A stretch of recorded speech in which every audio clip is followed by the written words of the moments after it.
Hai, berjumpa kembali dengan saya Kusnadi, seorang praktisi hukum dan mediator dari kantor hukum Kus&Co dalam program kuliah hukum 7 menit atau Kultum. Pada episode kali ini saya akan membahas terkait dengan merek apa saja yang secara otomatis pasti akan ditolak oleh Kementerian Hukum dan HAM pada saat kita mengajukan permohonannya.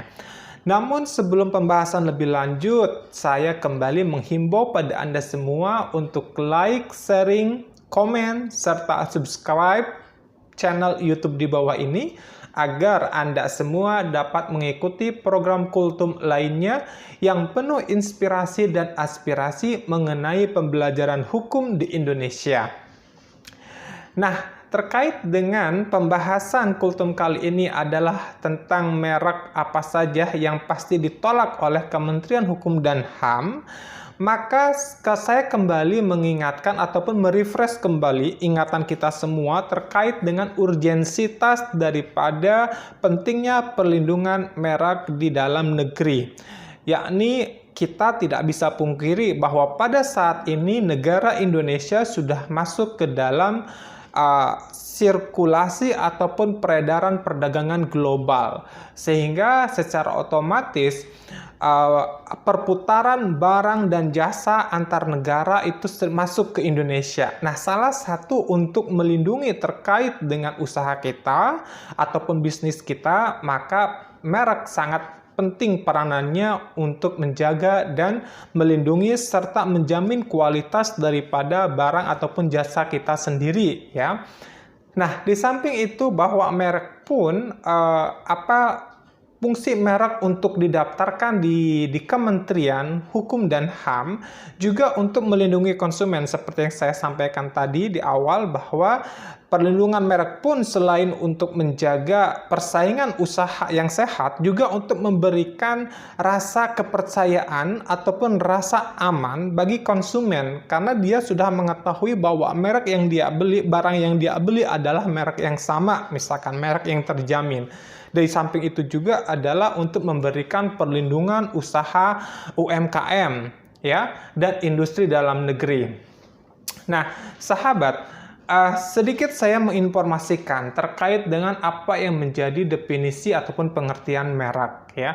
Merek itu merupakan tanda yang dapat ditampilkan secara grafis yang bisa dilihat oleh mata kepala sendiri, baik berupa gambar, logo, nama, kata, huruf, angka, susunan warna, dalam bentuk 2 dimensi ataupun 3 dimensi, ataupun dalam bentuk suara, hologram, atau kombinasi dari 2 unsur ataupun lebih daripada unsur yang barusan saya sampaikan, yakni yang berfungsi untuk membedakan barang atau jasa yang diproduksi oleh orang ataupun para entrepreneur ataupun badan hukum dalam kegiatan perdagangan barang atau jasa di Indonesia khususnya. Merek ada 2 jenis, sahabat. Ada merek dagang, ada merek jasa. Yang dimaksud dengan merek dagang itu adalah merek yang digunakan pada barang yang diperdagangkan oleh seseorang atau bersama-sama untuk membedakan dengan barang sejenis lainnya di pasaran.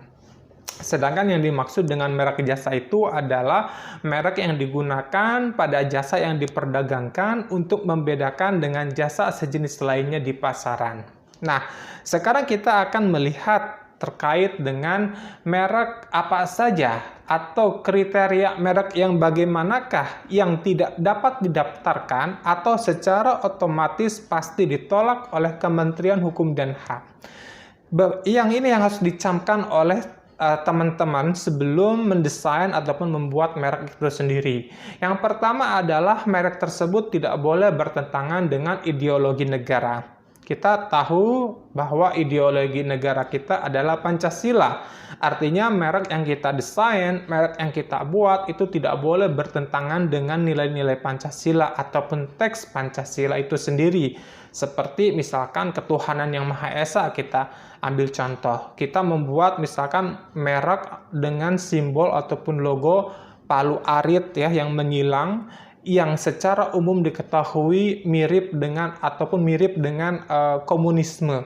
Maka ini secara otomatis merek tersebut pasti akan ditolak, ya, dan itu tidak boleh didaftarkan. Ataupun merek dengan simbol penyiksaan, ya, itu pun kan bertentangan dengan ideologi negara terkait dengan kemanusiaan yang adil dan beradab yang tercantum di dalam Pancasila.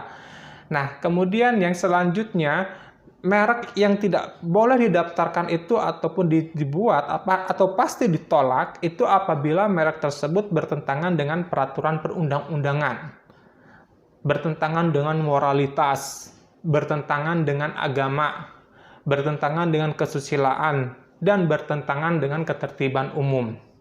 Nah, yang dimaksud dengan ketertiban umum di sini itu adalah tidak sejalan dengan peraturan yang ada di dalam masyarakat yang sifatnya menyeluruh, seperti menyinggung perasaan masyarakat misalkan, atau golongan, atau menyinggung kesopanan, atau etika umum masyarakat, dan menyinggung ketentraman masyarakat atau golongan. Ini yang dimaksud dengan ketertiban umum yang tidak boleh ada dalam pembuatan merek, dan ini pasti akan ditolak. Kemudian merek yang tidak dapat didaftarkan, klasifikasinya adalah sama dengan atau berkaitan dengan atau hanya menyebut barang atau jasa yang dimohonkan pendaftarannya. Misalkan kita mendaftarkan merek hanya cuma sebatas menyebutkan barang, misalkan dalam isian formulir pendaftaran yang disediakan oleh Kementerian Hukum dan HAM itu buku catatan, misalkan untuk merek buku, ataupun misalkan untuk merek jasa, ya. Kalau kita seperti saya, misalkan seorang praktisi hukum, saya mencoba mendaftarkan merek saya bantuan hukum, misalkan, dan ini pasti tidak akan diterima gitu, karena itu langsung berkaitan atau menyebut barang atau jasanya. Nah, kemudian unsur yang ketiga yang tidak boleh didaftarkan dalam pembuatan merek kita ataupun pasti merek kita ditolak adalah memuat unsur yang dapat menyesatkan masyarakat tentang asal, kualitas, jenis, ukuran, macam, tujuan, penggunaan barang atau jasa yang dimohonkan pendaftarannya, ya, atau merupakan nama varietas tanaman yang sudah dilindungi untuk barang atau jasa yang sejenis. Maksudnya bagaimana? Maksudnya itu adalah bahwa merek yang tidak boleh didaftarkan itu yang memuat unsur yang dapat menyesatkan, misalkan contoh mereknya, merek kecap nomor 1, ya, ataupun sambal nomor 1, nomor wahid, nomor one, itu tidak dapat didaftarkan karena menyesatkan masyarakat terkait dengan kualitas barang merek tersebut. Karena bisa jadi misalkan barang yang kita produksi itu dengan merek kecap nomor 1 ternyata tidak sesuai dengan selera masyarakat, misalkan. Ini yang disebut dengan memuat unsur yang dapat menyesatkan. Ataupun contoh lain, misalkan merek Neto 100 gram.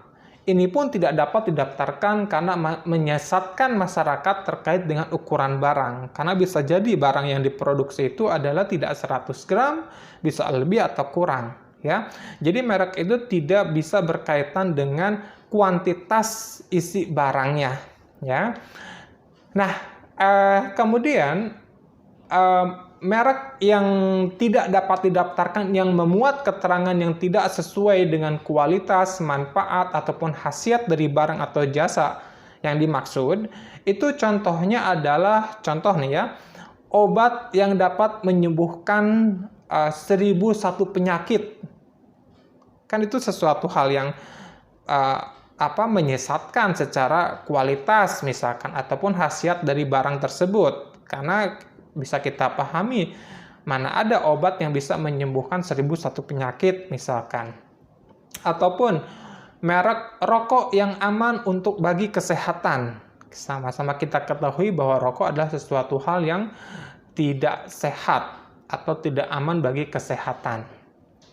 Nah, sahabat, rekan, dan masyarakat yang budiman, kemudian apalagi merek lain yang tidak boleh didaftarkan di Kementerian Hukum dan HAM, yakni tidak memiliki daya pembeda. Maksudnya tanda dianggap tidak memiliki daya pembeda apabila tanda tersebut misalkan terlalu sederhana, ya, seperti satu tanda garis saja, atau cuma satu titik saja, ataupun merek itu terlalu rumit sehingga tidak jelas.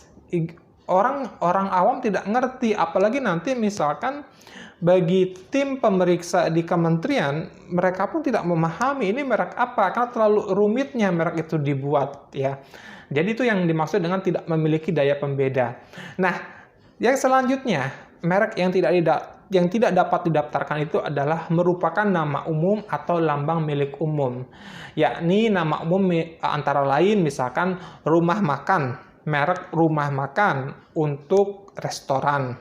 Ya, kalau Anda punya restoran dan Anda ingin menamakan rumah makannya misalkan dengan merek rumah makan, itu pun terlalu umum atau memiliki lambang milik umum, ya. Atau contoh lain misalkan lambang tengkorak, ya.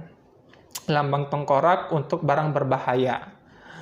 Ataupun lambang tanda beracun, tanda racun untuk bahan kimia, ataupun lambang sendok dan garpu untuk jasa restoran. Sendok dan garpu kan sering kita lihat di sepanjang jalan, ya, jalan rest area dan lain sebagainya. Itu pun sebenarnya tidak boleh dijadikan sebagai merek yang memiliki kekhususan atau keeksklusivitasan. Kenapa? Karena tadi simbol-simbol ataupun gambar tersebut merupakan nama umum atau lambang milik umum.